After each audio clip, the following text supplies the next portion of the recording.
Welcome back everyone. This is Pratibha Singh, your biology educator. Today we are going to learn about female reproductive system. We have already discussed about male reproductive system, so you can go and watch that lecture. I will provide the link in the description box. So let's start today's lecture. Female reproductive system को अगर मैं simple शब्दों में बताऊं तो it is that system of females. ये females का वो सिस्टम है जो कि रिप्रोडक्शन के अंदर पार्टिसिपेट करेगा. अब फीमेल रिप्रोडक्टिव सिस्टम के कुछ पार्ट्स इंटरनल हैं एंड कुछ सेक्स ऑर्गन्स एक्सटर्नल हैं. सो it is made up of both internal and external sex organs that functions in the reproduction of new offsprings. Together इन्हीं की वजह से new offsprings, नया बच्चा पैदा होता है. So this is female reproductive system. Internal organs वो होंगे जो कि inside the body present होंगे. External organs वो होंगे जो कि outside the body present होंगे. सो इन ह्यूमंस, अगर ह्यूमंस की बात करें तो ह्यूमंस के अंदर जो फीमेल रिप्रोडक्टिव सिस्टम है it stays immature at birth से लेके प्यूबर्टी तक ये इमेच्योर रहता है. At the age of puberty, when female reaches to the age of puberty, at this particular age जो है फीमेल रिप्रोडक्टिव सिस्टम मेच्योर हो जाता है. At this age only a female is capable of giving birth to a baby. बच्चे को carry करने के लिए, फीटस को कैरी करने के लिए और रिप्रोड्यूस करने के लिए female becomes mature at puberty. Now if we speak about parts of reproductive system, female reproductive system, there is one pair of ovaries. ध्यान रखना ये पेयर में बात कर रहे हैं. There is one pair of ovaries and one pair of oviducts. ठीक है. Uterus, cervix and vagina, These are only one. ये एक एक प्रेजेंट होंगे. यूट्रस भी एक, सर्विक्स भी एक, वजाइना भी एक. नाउ एक्सटर्नल जेनाइटेलिया, ये फीमेल रिप्रोडक्टिव सिस्टम का वो पार्ट है जो कि आउटसाइड द सिस्टम होगा. आउटसाइड दिस सिस्टम जो प्रेजेंट है उसको हम बोल रहे हैं एक्सटर्नल जेनाइटेलिया. पार्ट है फीमेल रिप्रोडक्टिव सिस्टम का ही, बट क्योंकि आउटसाइड द बॉडी है so it is called as external genitalia. Female reproductive system pelvic region के अंदर प्रेजेंट होता है. सेम जो हमने देखा था मेल्स के अंदर, इनमें भी पेल्विक रीजन के अंदर ही जो है आपका रिप्रोडक्टिव सिस्टम प्रेजेंट होता है. मूविंग अहेड, देखो जो फीमेल रिप्रोडक्टिव सिस्टम है इसके जो पार्ट्स हैं, these parts of system along with the pair of mammary glands are integrated structurally and functionally to support the process of ovulation, fertilization, pregnancy, birth and child care. ये सारे जो parts हमने देखे they are all structurally integrated. Mammary glands भी female reproductive system का ही part है, क्योंकि mammary glands जो है नरिशमेंट के लिए होते हैं. जब बच्चे का बर्थ हो जाएगा तो जो चाइल्ड केयर है it will be provided through mammary glands. ठीक है. बच्चे को मिल्क की इनिशियल बहुत रिक्वायरमेंट होती है, that will be fulfilled through mammary glands. ठीक है. इनिशियल डेज में बच्चे को नरिशमेंट जो है कंप्लीटली बच्चा नरिशमेंट के लिए मदर के ऊपर डिपेंडेंट होता है. So for that mammary glands are there. Okay. अभी ओव्यूलेशन देखो, ओव्यूलेशन कहाँ हो रहा है? ओवरीज के अंदर होगा. फर्टिलाइजेशन कहाँ पे होगा? फेलोपियन ट्यूब या फिर हम बोल सकते हैं ओविडक्ट्स के अंदर होगा. प्रेगनेंसी यूट्रस के अंदर होगी. ठीक है. जब फर्टिलाइजेशन हो जाएगा और एम्ब्रियो बन जाएगा तो प्रेगनेंसी यूट्रस के अंदर होगी. फर्दर जो बर्थ है बच्चे का वो बर्थ कैनाल से होगा. Birth canal is cervix plus vagina together forms the birth canal. So birth is going to take place through birth canal. All right. Child care की हमने बात कर ली है, उसके लिए मेमरी ग्लैंड्स प्रेजेंट होते हैं. Now moving further, this is very important diagram to understand. That is diagrammatic view of the female reproductive system. देखो जब भी आपको कोई चीज़ समझनी होती है तो डायग्राम के थ्रू इजीली समझ में आ जाती है, specially in the subject of biology. तो इसलिए इसको ध्यान से समझो. सबसे पहले हम शुरू करते हैं ओवरीज से. या एक पेयर में होती है ओवरी, एक ये ओवरी प्रेजेंट है, एक ये ओवरी प्रेजेंट है. These are in pairs. एक जो ओवरी होगी हम उसको बोल सकते हैं प्राइमरी सेक्सुअल ऑर्गन. ओवरी क्या है हमारा? Primary sexual organ. क्यों? क्योंकि ओवरी के अंदर ही ओवा का फॉर्मेशन होगा, एग का फॉर्मेशन होगा, जो कि है गैमेट। ठीक है, एग गैमीट है यहाँ पर, तो उसका फॉर्मेशन ओवरीज के अंदर हो रहा है। So that's why ovary is primary sexual organ. ये चीज याद रखना, इट इज इंपॉर्टेंट। जब एग बन जाएगा ओवरीज के अंदर, so it will move out of the ovaries and there is the structure called fimbriae. Fimbriae collect करेगा ओवा को। ठीक है, जैसे ही हमारा एग जो है ओवरी से रिलीज हुआ, फिम्ब्रिए विल कलेक्ट इट, उसको कैच कर लेगा। ठीक है, फिम्ब्रिए के आगे जो पोर्शन है दैट इज इनफंडिबुलम। ये जो आपको पोर्शन दिखाई दे रहा है, दिस इज इनफंडिबुलम। आगे चलते हैं तो ये रीजन है एम्पुला। ठीक है, देन इसके आगे है isthmus. Isthmus, ampulla and infundibulum, these three together forms fallopian tube या फिर ओविडक्ट भी बोल सकते हैं, एक ही बात है। ओविडक्ट जो है 10 से 12 सेंटीमीटर लॉन्ग होती है। ठीक है, and it is made up of simple ciliated columnar epithelial tissue. अभी इस टिश्यू का एक रोल है, क्योंकि जो एग है वो मोटाइल नहीं होता है, स्पर्म इज मोटाइल, बट क्योंकि एग को जाना है एम्पुला तक, ampulla is the region where fertilization is going to take place and it is the widest region. चौड़ा होता है और इसी जगह के ऊपर फर्टिलाइजेशन होगा। लेकिन क्योंकि स्पर्म तो मोटाइल है, ट्रेवल कर सकता है, बट ओवा मोटाइल नहीं है, एग मोटाइल नहीं है। उसको यहाँ से जाने के लिए, यहाँ तक पहुंचने के लिए इट रिक्वायर्ड सम मूवमेंट। वो कैसे होगा, वो पुश उसको कैसे मिलेगा? Through this simple ciliated columnar epithelial tissue which are present here. Okay, so these are going to, through the movement of these cilia, the ova will reach to the region ampulla. अभी यहाँ पे egg आ गया है और यहाँ से sperm enter करेगा, uterus में आएगा, देन इस्थमस, देन एम्पुला, और यहाँ पे फर्टिलाइजेशन हो जाएगा। ठीक है, when the sperm and ova will meet. All right, isthmus आगे जो पोर्शन है एम्पुला के बाद, दिस इज इस्थमस। अब इस्थमस से अगर हम आगे बढ़े, moving on from isthmus, we can see यहाँ पर इस्थमस से आगे बढ़े तो यहाँ पर है यूटेराइन कैविटी। ये जो कैविटी आपको दिखाई दे रही है, दिस इज यूटेराइन कैविटी। अब यूट्रस की अगर हम बात करें तो यूट्रस क्या होता है, क्या बोलेंगे हम यूट्रस को? Uterus is also called as womb. Womb बोलो या फिर यूट्रस बोलो, एक ही बात है। ठीक है, fundus plus body plus cervix, ये तीनों मिलके अहम हिस्सा बनाते हैं वूम्ब का या फिर यूट्रस का। देखो ये रहा fundus, this region about the uterine cavity is fundus. Surrounding it, ये देखो आपको दिखाई दे रहा है बॉडी, एंड देन नीचे की ओर ये है सर्विक्स। तो ये जो तीनों पार्ट्स हैं एक इंपॉर्टेंट हिस्सा है यूट्रस का, ये तीनों मिलकर यूट्रस बनाते हैं। यूट्रस की जो शेप मेंशन है एनसीईआरटी के अंदर, इट सेज कि यूट्रस इन्वर्टेड पियर शेप होता है। अब पियर आप लोगों ने देखा होगा, खाया भी होगा। पियर को हिंदी में हम नाशपाती बोलते हैं। क्योंकि आप लोगों को, मैं अभी नाशपाती मेरे घर में अवेलेबल थी एंड मैंने ब्रेकफास्ट में खाई, so I will show you all. This is pear. अगर हम इसको उल्टा कर दें, दिस इज इन्वर्टेड पियर, तो इसकी जो शेप है it resembles the shape of uterus, female uterus या फिर फीमेल वूम्ब। ठीक है, नाउ मूविंग फर्दर, जो यूट्रस है उसकी 3 मेन वॉल होती हैं।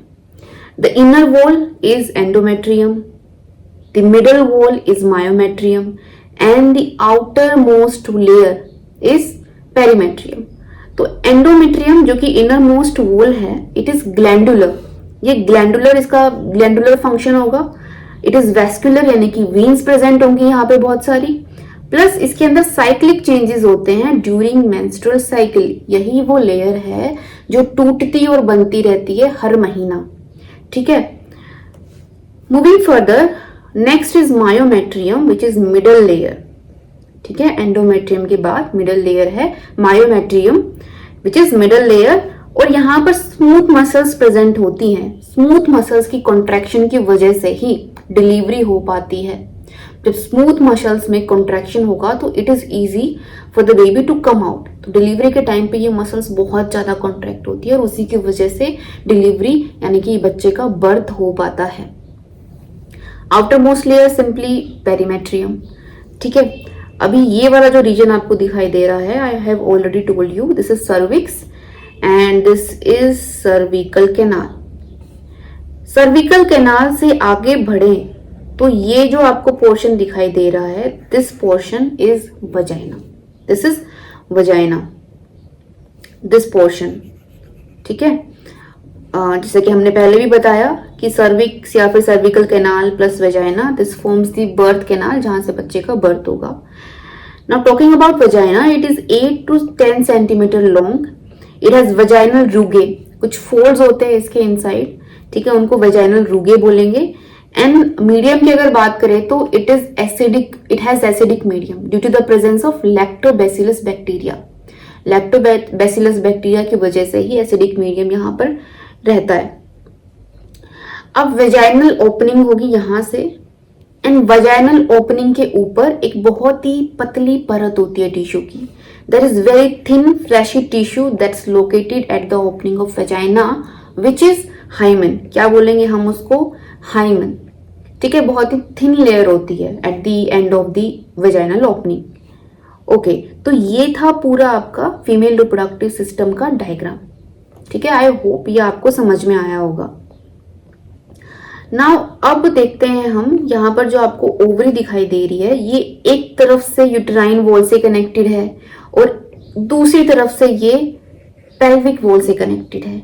तो किन किन लिगामेंट्स ये कनेक्टेड है और इसको हम डायग्रामेटिकली समझते हैं। ठीक है, एनसीईआरटी में ये आपका लिखा हुआ है। Each ovary is covered by a thin epithelium which encloses the ovarian stroma. यहां से पढ़ते हैं। Each ovary is about 2 to 4 centimeter in length, okay, and is connected to pelvic wall and uterus by ligaments. ठीक है, each ovary is covered by a thin epithelium which encloses the ovarian stroma. The stroma is divided into two zones, peripheral cortex and inner medulla. देखते हैं अब ये क्या है। देखो, ये है ओवरी, राइट।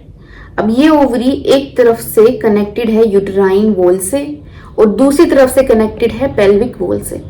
ठीक है, ओवरी यूट्राइन वॉल से कनेक्ट करेगी ओवेरियन लिगामेंट से और पेल्विक वॉल से कनेक्ट करेगी सस्पेंसरी लिगामेंट से।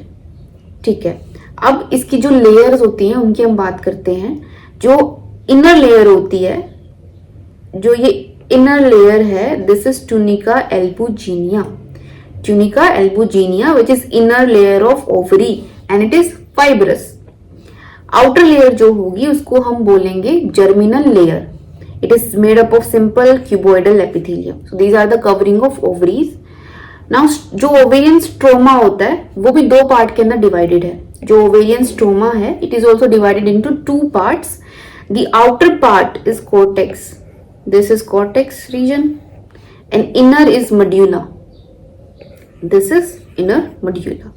मेड्यूला के अंदर आर्टरीज होती है, वीन्स होती है, लिम्फ वेसल्स भी होती हैं। ठीक है, ये आपको डायग्रामेटिकली समझा दिया। Moving further, we are going to now study about vulva या फिर एक्सटर्नल जेनाइटेलिया। देखो, एनसीईआरटी में इसके बारे में बहुत अच्छे से बताया गया है, बट डायग्रामेटिक रिप्रेजेंटेशन नहीं दिया गया है। And I believe diagrammatic representation के बिना मैं यहाँ पर अगर सिर्फ थ्योरी आपको बताकर चली जाऊंगी तो you won't be able to understand. ठीक है, तो यहाँ पर ये डायग्राम के थ्रू हम समझते हैं external genitalia, female external genitalia. सबसे पहले ये वाला जो हिस्सा है, इधर की ओर वाला हिस्सा, वो इंटीरियर साइड है और इधर वाला जो हिस्सा है वो पोस्टीरियर साइड है। ठीक है, सबसे पहला जो पार्ट है जिसकी हम बात करेंगे वो है मोन्स प्यूबिस। ये जो आपको पार्ट दिखाई दे रहा है एंटीरियर की तरफ, एंटीरियर साइड की तरफ, उसको हम बोल रहे हैं मोन्स प्यूबिस। ये cushion of fatty tissue covered by hair. यहाँ पर हेयर्स देखे जाएंगे, साथ ही साथ फैटी टिश्यू होगा और थोड़ा पैडेड सा स्ट्रक्चर होता है। ठीक है, मूविंग नेक्स्ट, लेबिया मेजोरा। ये जो आपको फोल्ड दिखाई दे रहा है, this fold is labia majora. It is fleshy folds of tissue extended down from mons pubis and surrounded by the vaginal opening. Extended from the mons pubis, ये mons pubis वाला area था, यहाँ से extend down होके ये vaginal opening को cover करेगा. कहाँ पर है vaginal opening? This is vaginal opening. ठीक है. Now next is labia minora. Labia minora is paired folds of tissue under labia majora. ये labia majora था, उसी के अंदर एक और paired folds of tissue होगा. This is labia minora. This is labia minora. Okay? ठीक है. अब क्लिटोरिस की अगर बात करें तो clitoris is tiny finger like structure, जहां पर क्या होगा, यहाँ क्या होगा, it is present at upper junction of two labia minora about urethral opening. देखो दो चीजें बताई हैं. पहली ये कि ये urethral opening that is urethral orifice इसके ऊपर होगा और at the upper junction of two labia minora. ये लेबिया माइनोरा थे ना यहाँ पे, इनके अपर, ये ऊपर वाला जो जंक्शन है उसके पास प्रेजेंट होगा क्लिटोरिस और जो यूरेथ्रल ओपनिंग है उसके अबव. ठीक है. अभी नेक्स्ट हम बात करते हैं हाइमेन की. This is hymen. ये वजाइनल जो ओरिफिस है उसके ऊपर एक परत होती है, थिन टिश्यू की लेयर होती है, उसको हम बोल रहे हैं हाइमेन, जिस partially covers opening of vagina. Partially जो वजाइना की ओपनिंग है उसको कवर करता है हाइमेन. नेक्स्ट देखते हैं फोरस्किन. फोरस्किन को हम क्लिटोरल हुड भी बोलते हैं. क्लिटोरिस के साइड में लूजली फोल्डेड स्किन जो होती है उसको हम बोलेंगे फोरस्किन या फिर क्लिटोरल हुड. अब ये देखो दो ओपनिंग दिखाई गई है यहाँ पर, एक है यूरेथ्रल ओरिफिस और एक है vaginal orifice. Urethral orifice we know is for peeing. यहीं से जो यूरिनरी जो वेस्ट है वो रिलीज होता है, यूरिन रिलीज होता है. दूसरा है वजाइनल ओरिफिस, यहीं से जो है आपकी मेंस्ट्रुएशन के टाइम पे जो है ब्लीडिंग होती है, तो ब्लड यहीं से रिलीज होता है फ्रॉम वजाइनल ओरिफिस. या फिर ये वही पार्ट है जहां से आपके स्पर्म्स एंटर करके यूट्रस के अंदर जाएंगे एंड देन फर्टिलाइजेशन होगा. So this is the place vaginal orifice. अभी कुछ ग्लैंड्स भी हैं. अच्छा, इससे पहले ये देखो, यहां से लेके और आपका ये जो पूरा पार्ट है इसको हम बोल रहे हैं वेस्टिब्यूलम. वेस्टिब्यूलम, ठीक है. It is space with in लेबिया minora. ये लेबिया माइनोरा थे और इसी के अंदर का जो स्पेस है उसको हमने बोल दिया वेस्टिब्यूलम. ठीक है. अब कुछ ग्लैंड्स भी होते हैं जैसे कि पैरायूरेथ्रल ग्लैंड्स, एक पेयर में होंगे, या फिर हम इसको बोल सकते हैं स्किन्स ग्लैंड. ये रहे paraurethral gland. Next is Bartholin glands, ये भी एक पेयर के अंदर प्रेजेंट होंगे. ये वजाइनल ओरिफिस के साइड में होंगे. The last portion is we can see anus. यहां से एक्सक्रीटरी वेस्ट आपका रिलीज होगा. तो ये था पूरा एक्सटर्नल जेनाइटेलिया फीमेल्स का. आई होप ये आपको समझ में आया हो. Moving further, myth about hymen.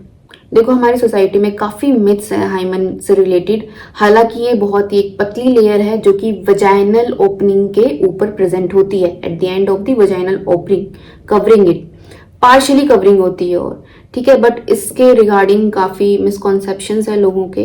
And आपकी एनसीईआरटी में जो लाइनें क्लियर लिखी हुई हैं वो मैं आपको बोल के समझाती हूँ ताकि आपको ये चीज क्लियरली समझ में आए.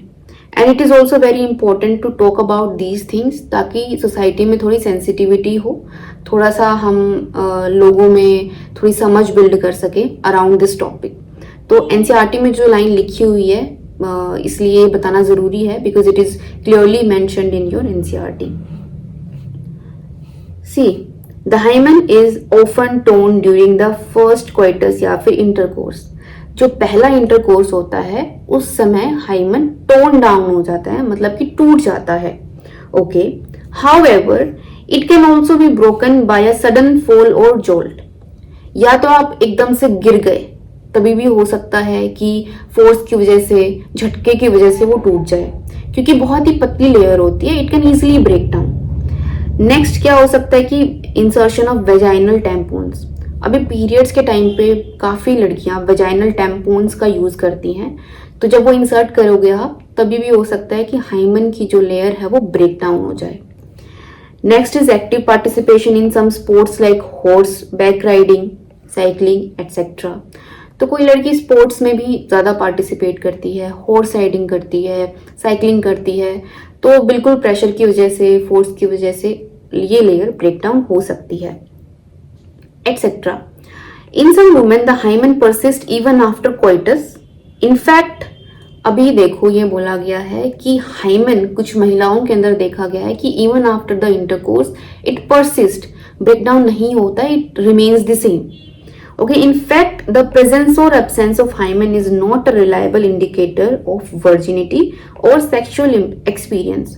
हाइमन के प्रेजेंस होने पे या ना होने पे ये हम तय नहीं कर सकते कि आपका सेक्सुअल एक्सपीरियंस है या नहीं है।